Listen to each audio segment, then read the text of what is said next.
जिंदगी आके खेला समझ में न आवे जी।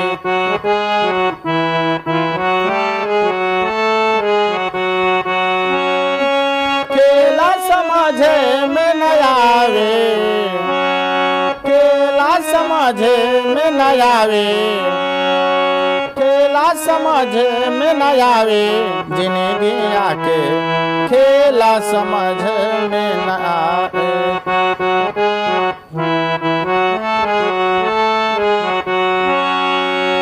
जब जब दिन बिगड़े पर होला, जब जब दिन बिगड़े पर होला, तो रोक न पावे, हाय नाना ने का लिखल किस्मत में ई ना समझ में आवे, ई ना समझ में आवे, जिंदगी आके खेला समझ में न आवे।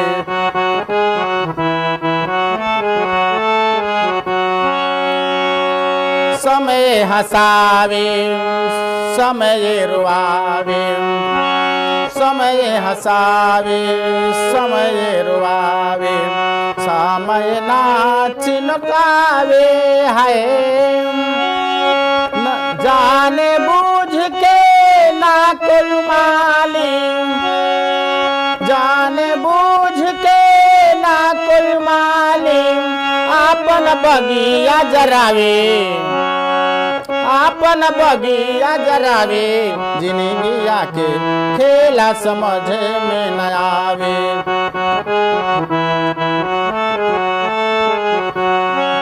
बनला के साथ सबके होला, बिगड़े पमोह घुमावे, हाय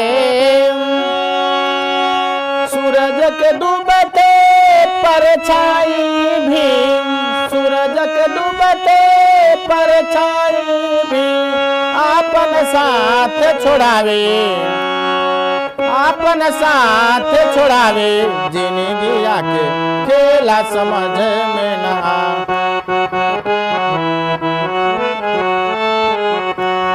जिंदगी आके खेला समझ में